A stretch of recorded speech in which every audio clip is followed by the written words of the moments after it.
Hello, my name is Dustin Beach. Thank you for joining me today. What I'm going to be showing you today is this coaster box project, Halloween coaster box project. And it uses a combination of techniques. It uses collage papers. It uses DecoArt's media fluid acrylic paints, which are really cool, and I'll explain how those work. And those two things together on this coaster box, as you can see, I've decorated on multiple sides here. And I've got a couple examples of coasters, and I'm going to show you the different techniques for doing these, and these all fit inside the box. And you can use this box for other things too. It could be a treat box. It is sized to hold a large candle from your company of choice. And it's just to be a very cool, very kind of vintage modern addition to your Halloween decor, and it's easy, and I'm going to show you how, and I hope you enjoy it. Okay, I've sealed my coaster with multi-purpose sealer, and I've already cut out my papers so that they're already to size and ready to go. And let me zoom in here a little bit so you can see what I'm doing. What I'm going to do is I'm going to be decoupaging these papers to the coaster. And to do that, first I'm going to apply a coat of matte Decoupage Medium.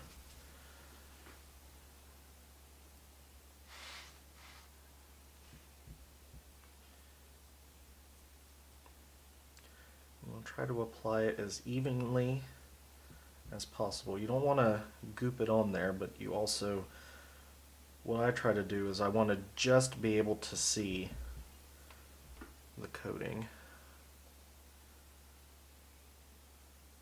I want to pay special attention to my edges, because if I don't, my paper will curl up, and that's bad. Okay.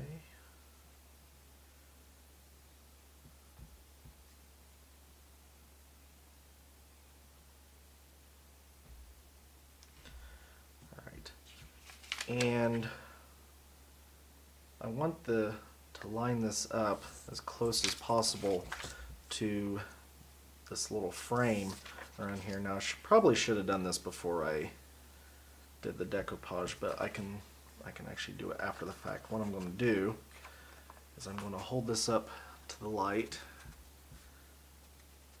and so I can see through and line it up. I know you can't see what I'm doing, but I'm just holding it up through the light, and I'm looking through the back side of the paper and getting it as close to lined up as I can. And then what I'm going to do is quickly, I'm just going to make some lines on the back of my paper there so I can see where the coaster should lay. And then I'm going to apply some Decoupage Medium back of my paper. It doesn't matter when you do this if you go outside the line area. Actually, you probably want to do that because you really want to make sure you get the decoupage medium to your edges, because if you miss an edge, it's going to peel. Alright, and I'm going to take my coaster, carefully place it inside the lines.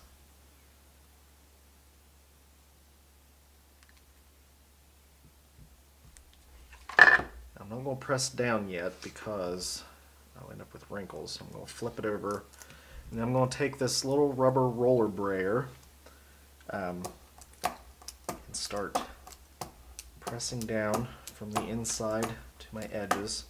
These little brayers are great. You can use really anything for this. You could use the back of a wooden spoon, you could use your hand. I wouldn't recommend using your hand, but I've done it. But these little brayers are great because they're rubber and they won't damage your paper, but they're dense enough to apply good pressure.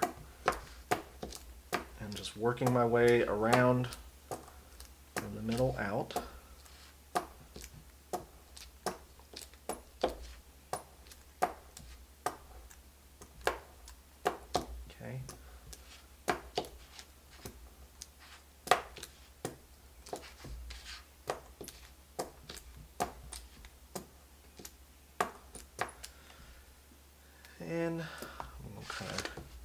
tilt it here a little bit, see if I see any places.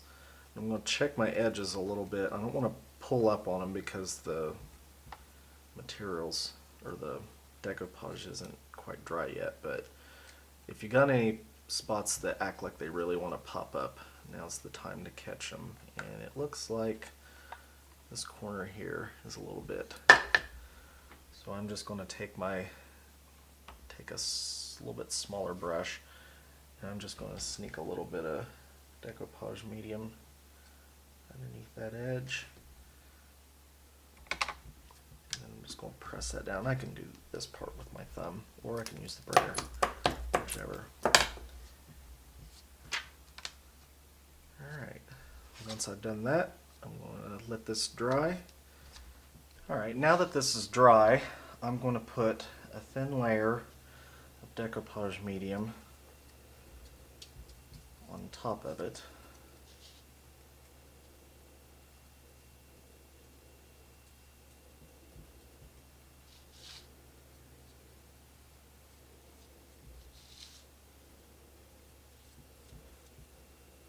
Just a thin coat. And what this is going to do is, one, it's going to serve as a sort of varnish and protect the paper. It's going to help the paper stick better, and it will let the paper resist paint a little bit, which will help with glazing, which as soon as this is dry, we're going to do next. Okay, before I actually start glazing, I'm going to want to trim the excess paper off here. And you could use an X-Acto knife or something like that, but the easiest way to do that is to take some sandpaper, and I have a 120, I think it's a 110-220 grit sandpaper pad here, which I really like these, by the way, because you can flex them and get them into tight spaces. But I'm going to run this along the paper at a 45-degree angle, just right along the edge where the paper folds down. And actually, to help me a little bit here, I'm going to fold down the paper just a little bit, get a crease started. And I'm just going to take the sandpaper, I'm just going to kind of slide it along the edge there, and I'm going to go around the corners. I'm going to work my way all around the edges.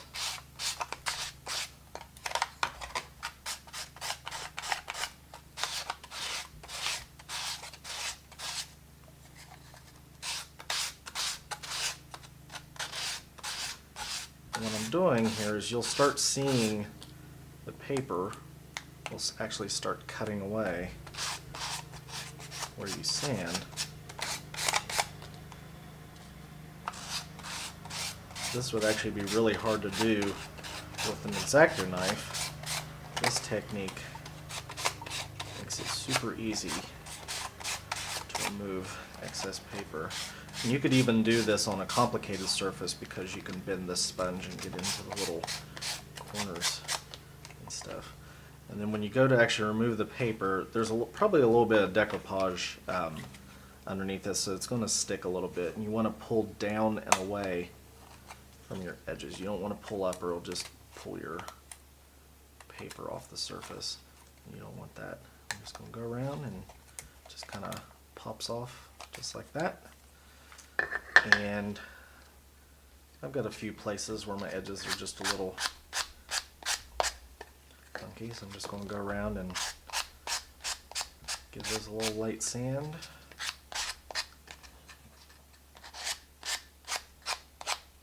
And you've got a nice, well-trimmed edge to start with. Okay, the first thing I'm going to do to this, as far as painting goes, is I'm going to glaze the edges. And I'm going to use DecoArt's Media Fluid Acrylics, and I really love these paints. I just love them so much, actually. They are, they're very thick, or I guess I should say, a very concentrated pigment. They don't have the fillers that regular acrylic acrylic paints have in them. So the colors go on very sheer and very vibrant and very pure. And just a little drop will go a long way. And just to show you, I'm going to scoop my powder over here. That is all the paint I'm going to be using. And I want to use a fairly damp brush to do this. I dare say a pretty wet brush. And what I'm going to do first, I'm going to bring this over so you see what I'm doing here, is I'm going to start light with just a very, and this is mostly water with just a little bit of the phthalo green blue in there. And I'm going to start at my edges. You see how strong color that is. It's almost too strong. And I'm just going to kind of walk the color in from the edges, just glazing it in.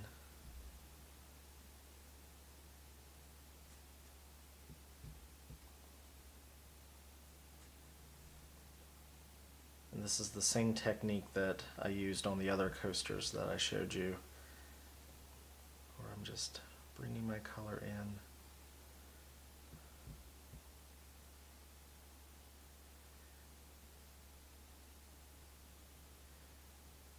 Because there's this nice image on here, I'm not going to do like I did on the pumpkin juice coaster or the other coasters. I'm not going to bring the glaze all the way in. I'm going to leave some of this unpainted. But this color reminds me of the ocean, so I thought it'd be perfect for mermaid tears. Okay, I'm going to let that glaze dry. Okay, now that that's dry, I'm going to take some raw umber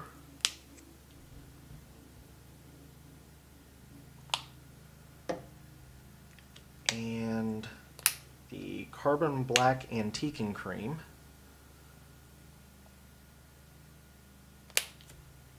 and I'm going to mix these together 1 to 1, and again I'm going to do this very thin to start with.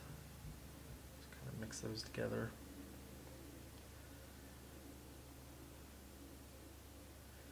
The reason I'm using the antiquing cream instead of the carbon black fluid acrylic is it seems to be a little more sheer. It's more like a stain than a paint. And I'm just going to kind of bring it around and darken my edges a little bit. Not too much on this one, but just enough to kind of help frame it and give it that sort of aged look. And also this is a Halloween project, so you know it's okay to darken things up just a little bit,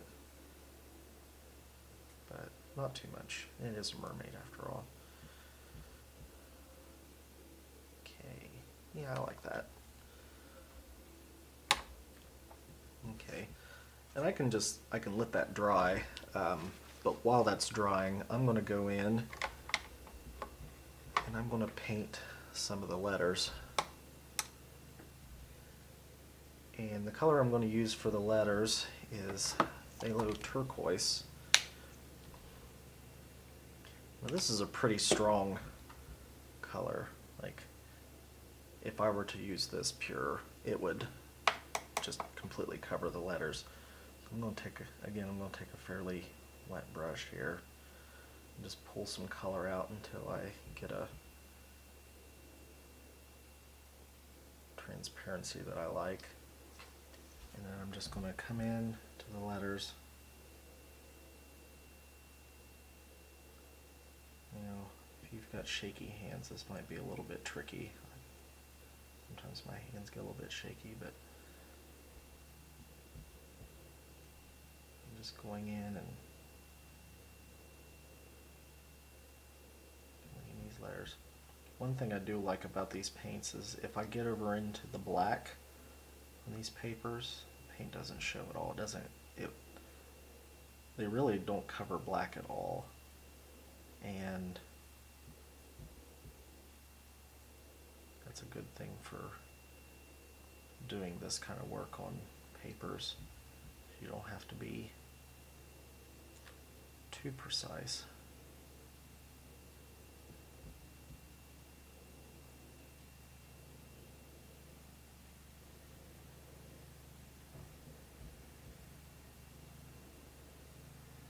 And I'm maybe not being as precise as I'd like to be. If I were, I would really like to have my eyeballs down close to this, but then my head would be in the way and you wouldn't be able to see what I was doing. So hopefully when I look at this close up, it won't be too bad.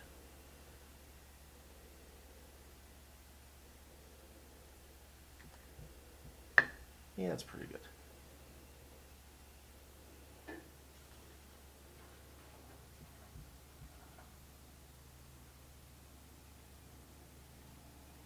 Just gives a little pop of color in there. And if I wanted to, I could go in and paint her scales individually and do stuff like that. You go as far as you want to go with this stuff. I'm just showing you the techniques that I'm using here.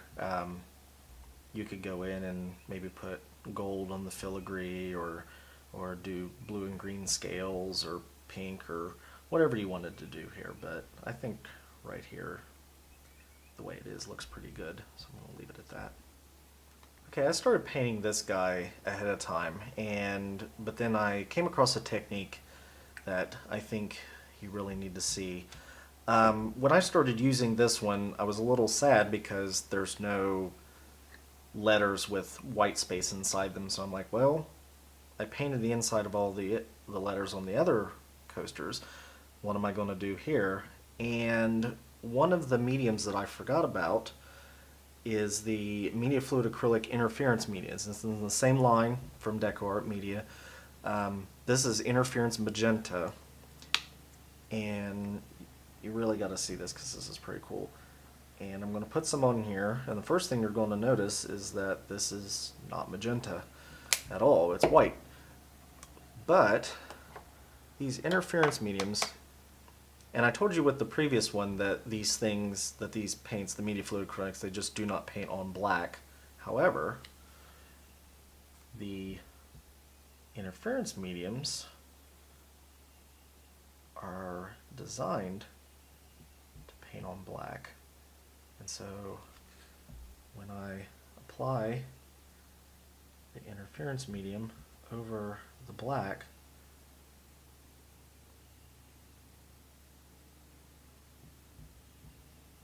it turns magenta, which I think is pretty cool. I don't know how well you can see that on the video, but it's this really nice, rich, shimmery purple color. And the even cooler thing about this, and I'm just going to show you this real quick, is if I paint out here over the lighter color, nothing. It's just clear. You can't see anything. So you don't have to be super precise with this, but as soon as you paint over some black,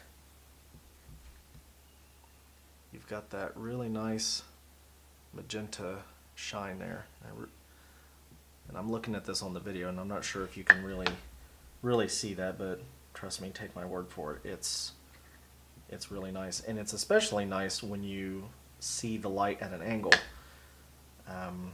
It's almost like looking at a mother of pearl or a peacock feather. When it catches the light, you see colors that you didn't think were there.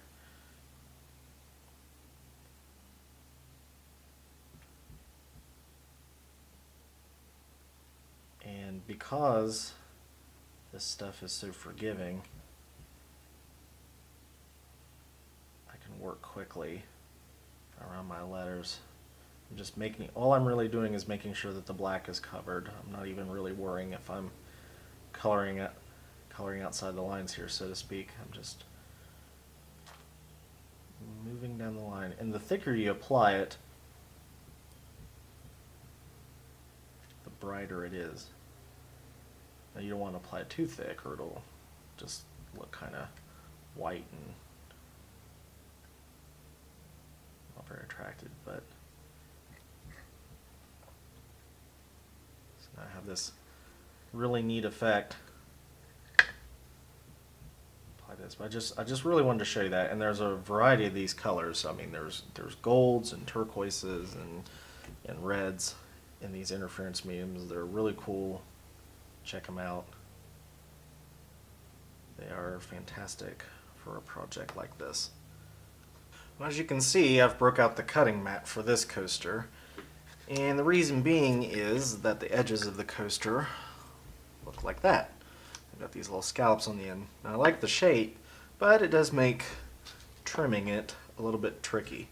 So this has already been decoupaged. It's had the top coat put on, and I'm going to do the same thing I showed you earlier. I'm going to sand around the edges.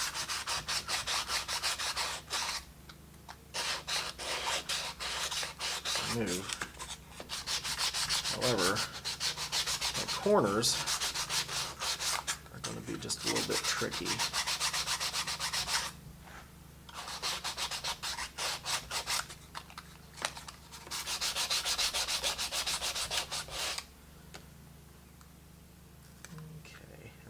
Carefully pull that down. What I'm going to do about these corners is I'm going to just kind of leave them there. I don't want to try to rip them off because I might rip away some of my paper.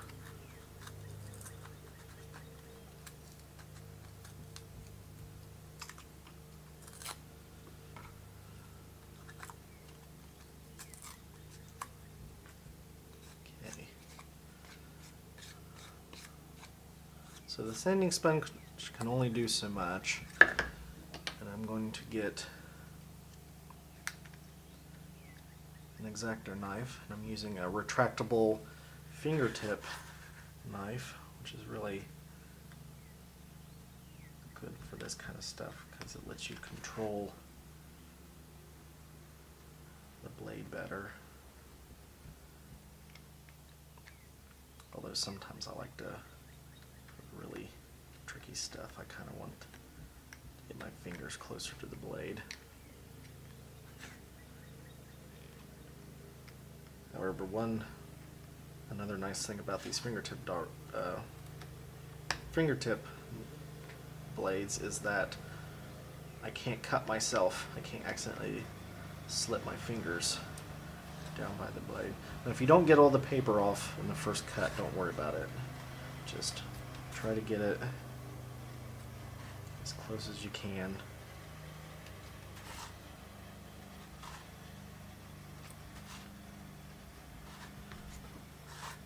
It doesn't have to be too perfect in this stage. We're just trying to get most of the paper off the corners.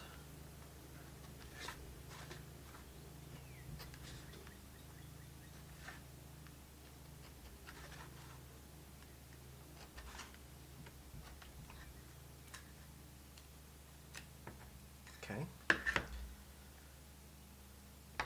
And you can see there's still a little bit of paper sticking out. This is where the sanding sponge comes back into play, the sanding disc rather. Now I can take that sanding disc and I can fold it in on itself and get in these little corners.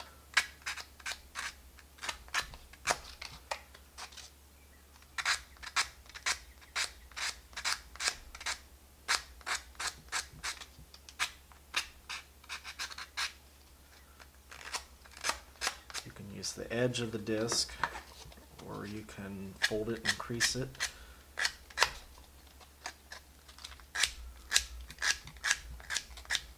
It's a lot easier to control than like a sanding block or a file or even just a sheet of sandpaper.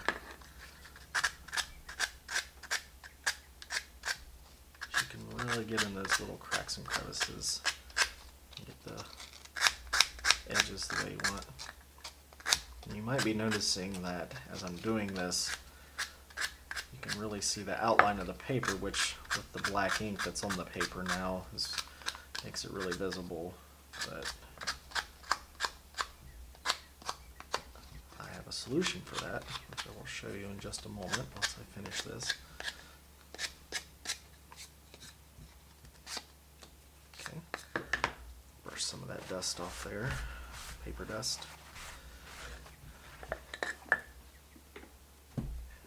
Okay, now I'm going to use that mix that I used earlier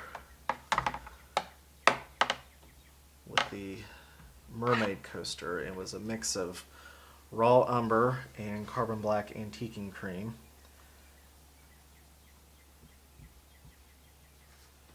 And I'm going to just dab it in around on the sides here.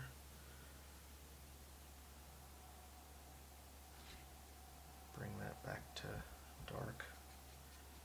I could actually wait and do this after I was done with the rest of it, with the rest of the painting. Or I can do it now, whichever you prefer.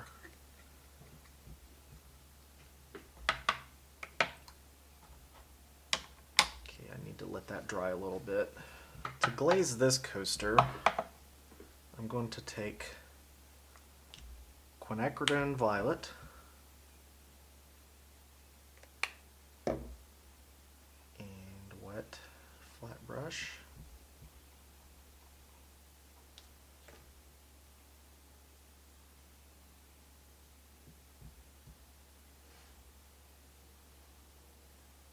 and just start glazing around my edges here.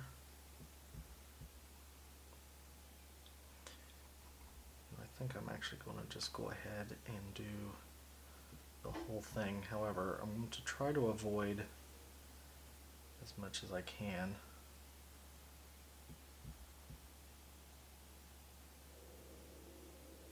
the lettering. If I get a little bit of purple in there, it's not a big deal. But actually, I'm going to do that part first. Just to kind of get out of the way. I'm just kind of getting some violet in there, and then I can go back and do the rest.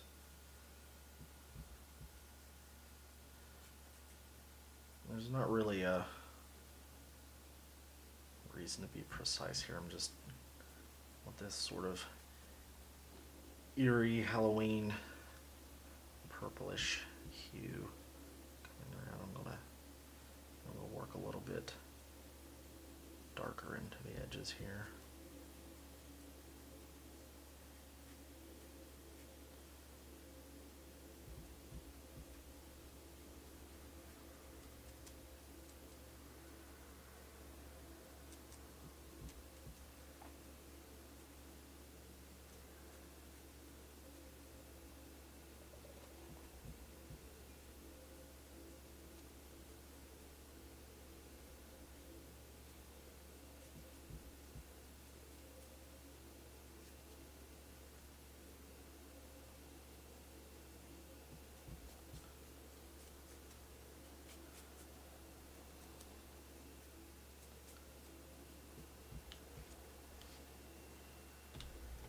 Okay, I'm going to let that dry a little bit. Now that that's dry, I'm going to get some green gold media fluid. Like all these colors I've been using are media fluid acrylics so far, just in case you were wondering.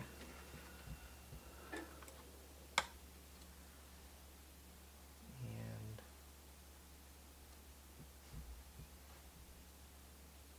I'll paint these letters.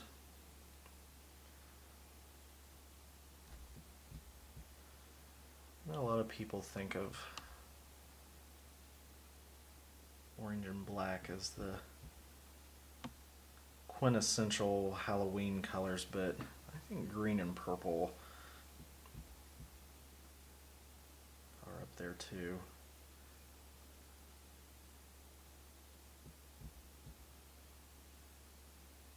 It's a color combination that's almost just a little bit gross, but in a nice way.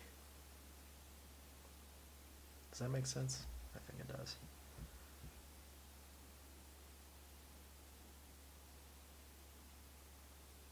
And I'm doing the same technique that I showed you with Mermaid Tears. I'm just filling in the letters. And again, the black ink resists the paint, so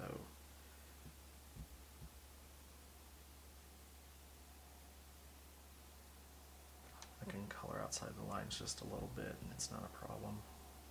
Don't want to go too far outside the lines though, but it just makes it easier to do this sort of thing.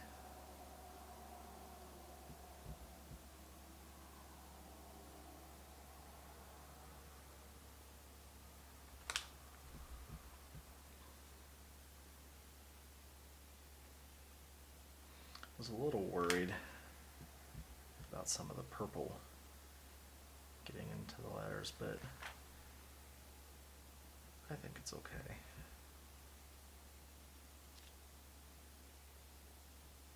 If it really bothers you, you can let this dry and then go back over it. And then, like down here in the banner, I can just sort of sweep my brush across the black there.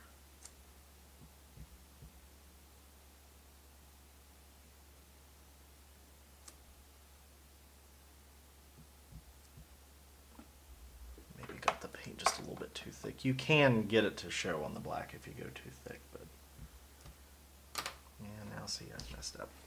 That's okay. Just go in and kind of that out a little bit.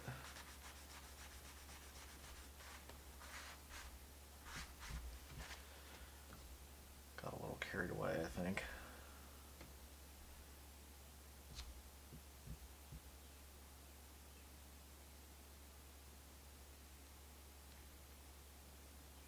But it was an easy fix.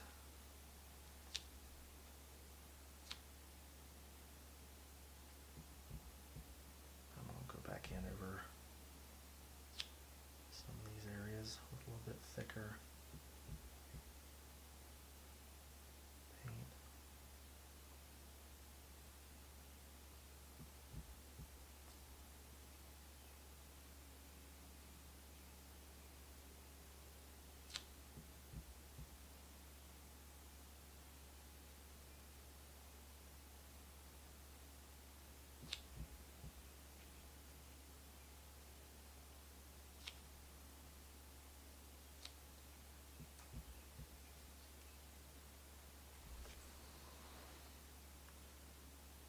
I think that looks pretty ghostly.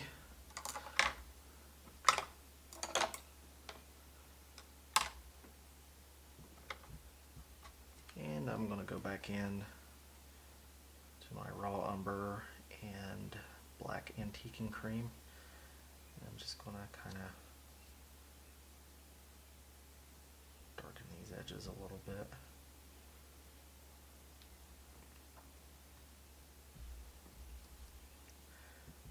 To do this well, you really got to try to strike a balance between your brush being too wet and not wet enough. If it's not wet enough, your paint won't blend well when you glaze. And if it's too wet, it just puddles and doesn't really do anything good.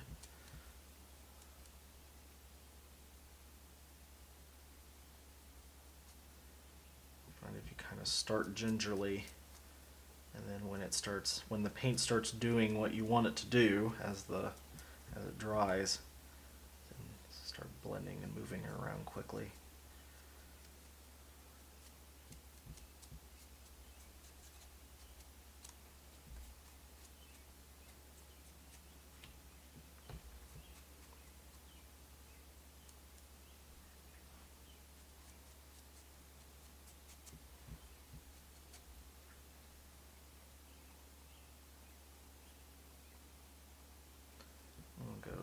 I'm going directly back into just the raw umber. I'm going to bring a little bit more of that richer color in.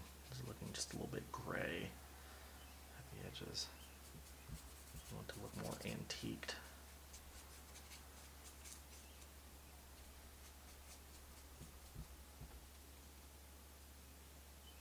The other thing that this does, and these papers are just a little bit tricky to get perfectly centered on your coasters, and if you're off just a little bit, kind of darkening your edges, making them a little bit more ambiguous, helps to hide little imperfections like that.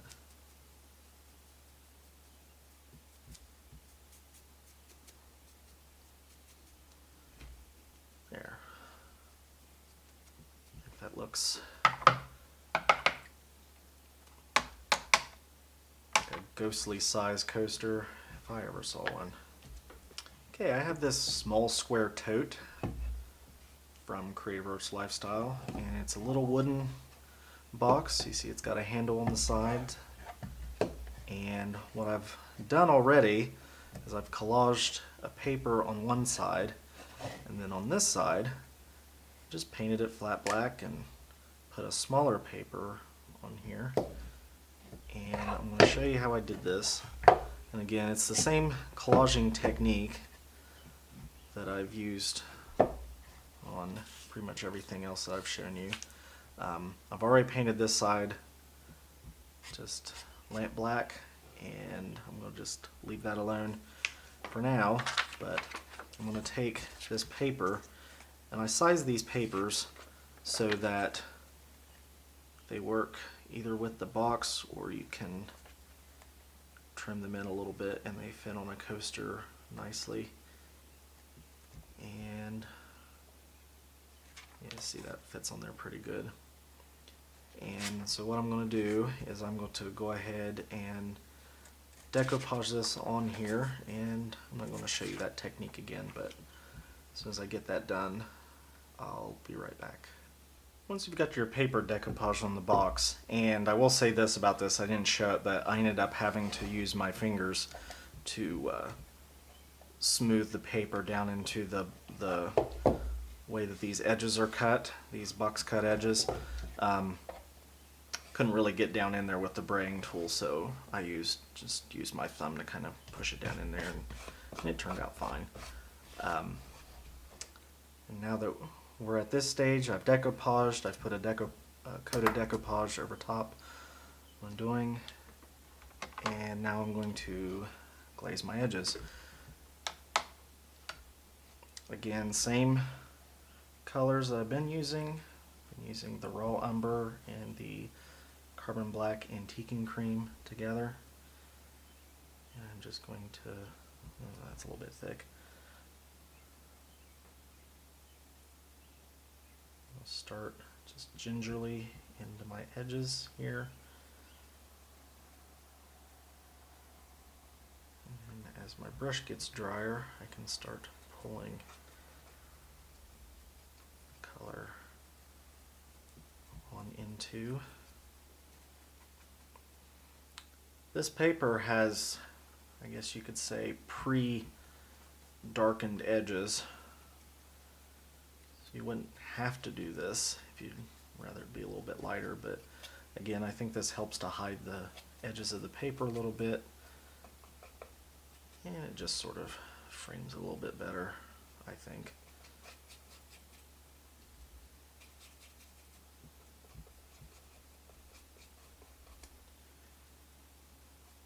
If you're noticing, my brush technique here probably isn't the best.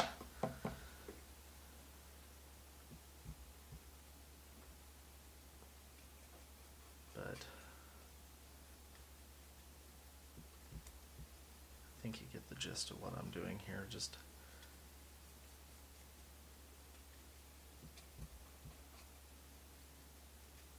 darkening these edges a little bit.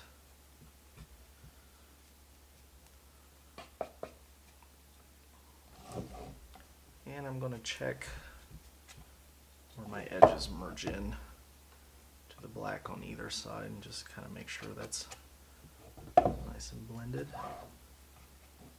See how it's a little bit white there at the top. I'm going to take a little bit of the black antiquing cream, just touch that up a little bit. Probably wipe some of that dust off too.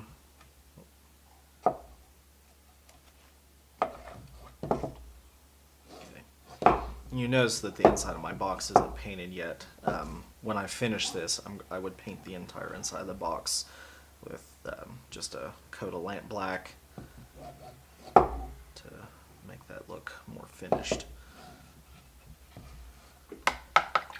But now, while that glaze is drying, it wasn't on there very thick, so it'll dry pretty fast. I'm going to take some quinacridone red,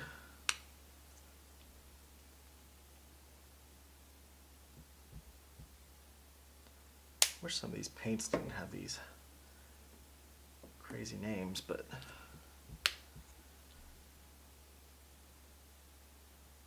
got names like phthalo and quinacridone and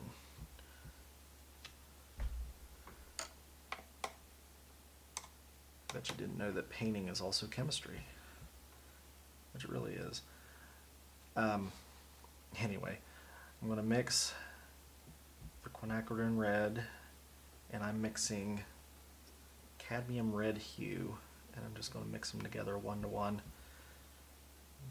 trying to make a nice scarlet red here, a red with some, it's got some blue in it.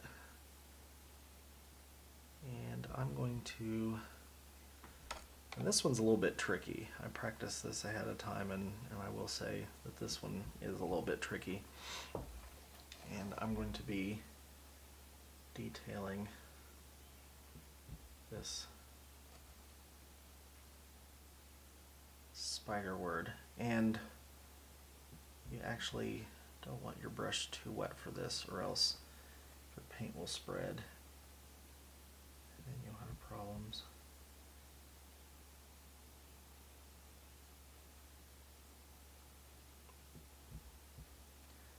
Now you could choose to go ahead and save yourself some time and your eyesight to fill in the cross-hatched shadow on these letters, but I'm being finicky, so I'm going to do some real serious detail work here.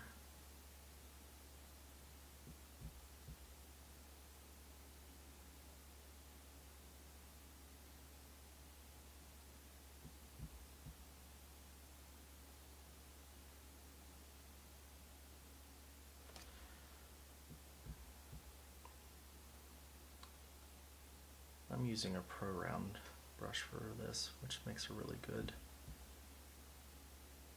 detailing brush.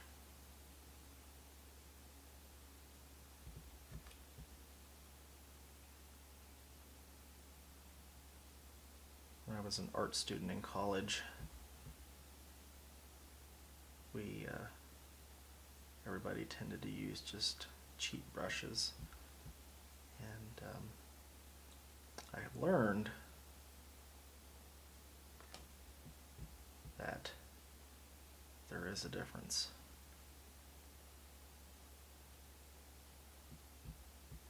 I always thought a brush was a brush, but boy, have I been shown the way, so to speak. These brushes aren't expensive, but they're just really high quality. You could do this with a liner brush too, obviously, but I'm using these little kind of short, deliberate strokes, and that's where a brush like this kind of comes into its own.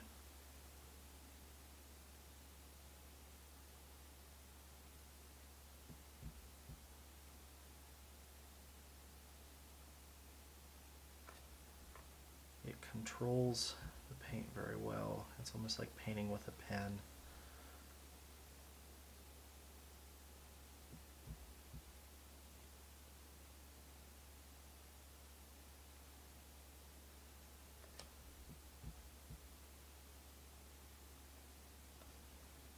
There's a couple places here and there where it looks like I'm getting outside the lines, but they're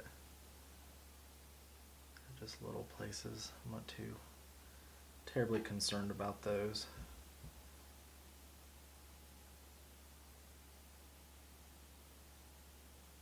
I say that and then I'm going to make a big mistake.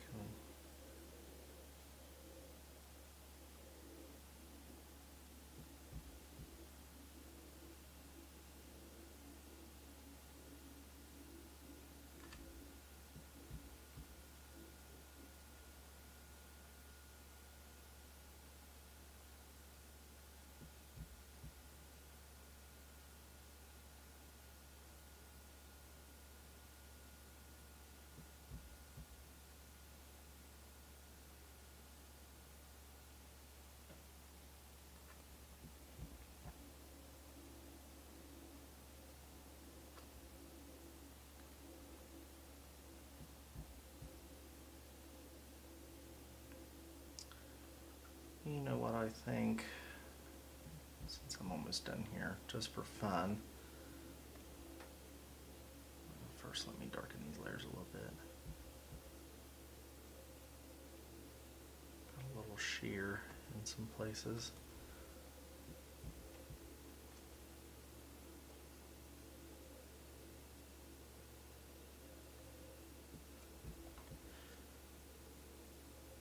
I have these awesome little spider drawings on here. I'm going to go in and just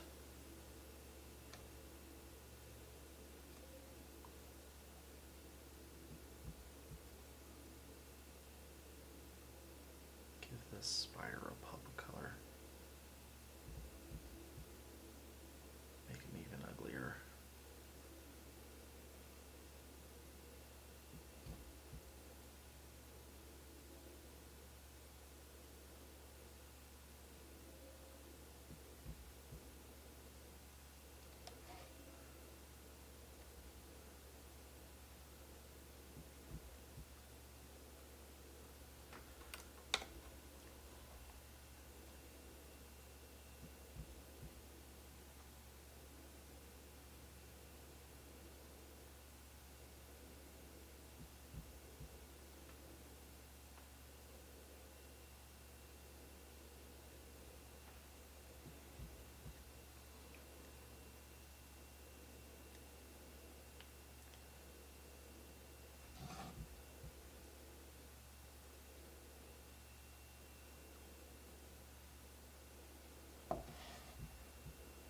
Yeah, I think I like that.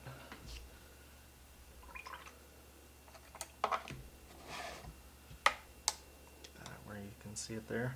Just a little pop of color on that side. And actually, now that I'm thinking about it,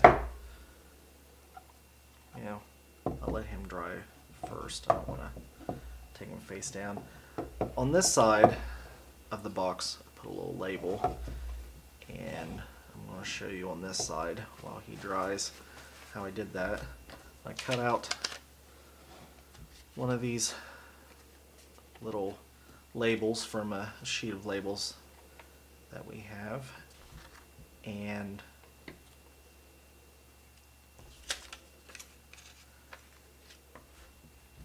I'm going to cut this out, and this is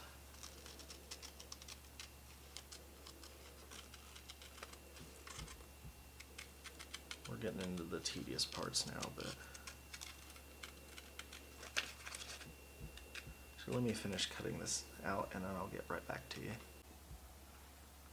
Okay, I'm back, and now I've cut this out, and what I'm going to do is just take a little bit of decoupage and just paint it in. I'm going to lay this down. It looks maybe just a little bit wet. We'll see if it'll stick.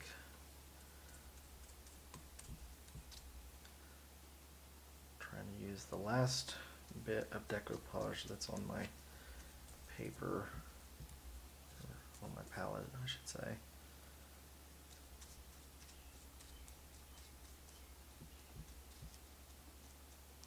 Obviously you want to use enough decoupage, you don't want to try to be chintzy on this stuff. And I'm just going to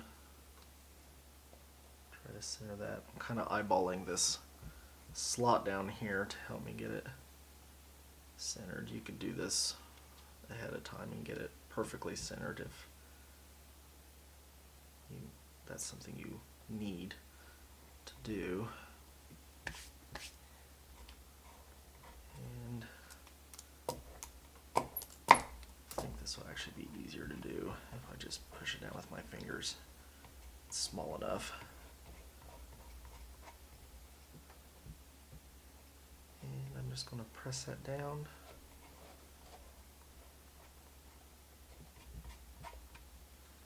As the decoupage that was on the outside dries,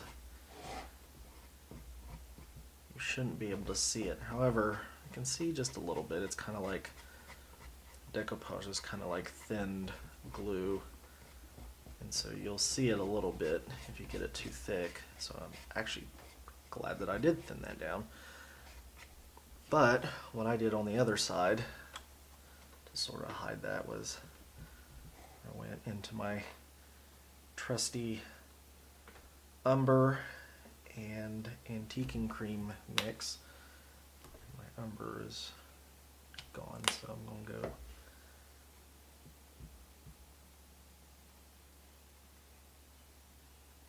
back into that, and I'm just going to kind of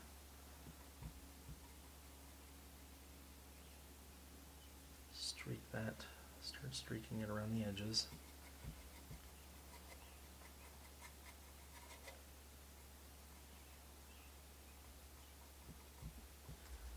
Got a bit too wet there.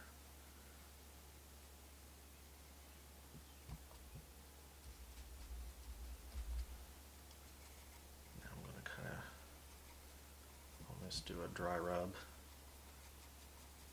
around here a little bit. Blend that a little bit better. And go out into my painted area and just kind of make that label part of the landscape, so to speak.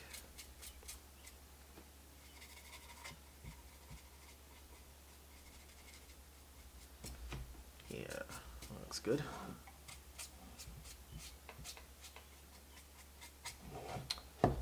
Alright, and I think, other than painting the inside, that just about finishes the box. Oh, there was one more thing I wanted to do.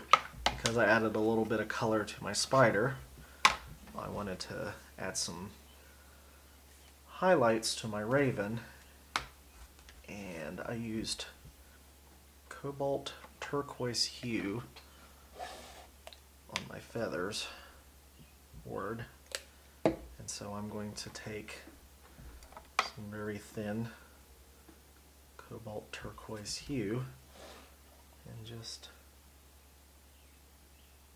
kind of highlight my raven a little bit. Very thin. You just want a hint of color. Now I could also do this with, there is a turquoise interference medium which might look pretty cool. I went in there and gave him a sheen, but I think this will work just fine for what I'm trying to do here. And that's it. I just wanted to give him a little pop of color. Since the spider got his color, I want the raven to have some color in him too. And that's pretty much it. Now at this point you could take some matte varnish and give this a coat of varnish to help protect it. Do the same thing with your coasters, and you've got a quick and easy Halloween decor project that